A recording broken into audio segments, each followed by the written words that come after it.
So the CNN Beijing bureau just spent a week reporting in the western Chinese province of Xinjiang, and it's not an easy place to do journalism. So we wanted to show you a little bit of what we went through, but I think more importantly, tell you why that matters. Xinjiang is the province where the US says China has detained up to 2 million people, nearly all Muslims, in camps over the last few years.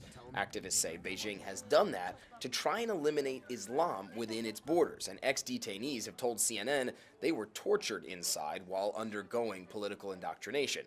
China denies that and says these camps aren't prisons, but voluntary vocational training centers that are being used to not eliminate Islam, only Islamic extremism. Now, China's government says that Xinjiang is wide open for us to freely report there. Maybe in theory, but in reality, that's just not true. For example, upon landing there, our welcome gift was a government tail. We've already been followed by 3 or 4 guys, including one of them who I've seen follow us from the second we got out of the baggage area. That would be this man. He and at least a dozen others followed us every single hour of our 6-day trip, never more than 20 feet away. In the car, in the train station, in the hotel, in the room next to mine. So it's a bit of an odd feeling to be in your hotel room at 1 in the morning and knowing that on the other side of this connecting door, which leads to the room next door to mine, there's at least 3, 4 of the guys who have been following us around over the past couple days. It felt like intimidation tactics. They wanted us to know that we were being followed. And then, of course, there were the uniformed cops that showed up at odd hours. We should check your passport and visa. It's almost Is it 1 open a.m. or- Yes. Also, I know, but I was sleeping. It just seems unnecessary. I'm sorry to bother you. Okay, Sorry. okay.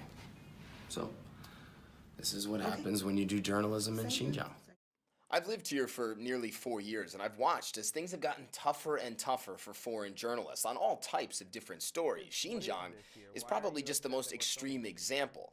But beyond just being followed, there were the more obvious attempts to try and make sure that we saw nothing they didn't want us to.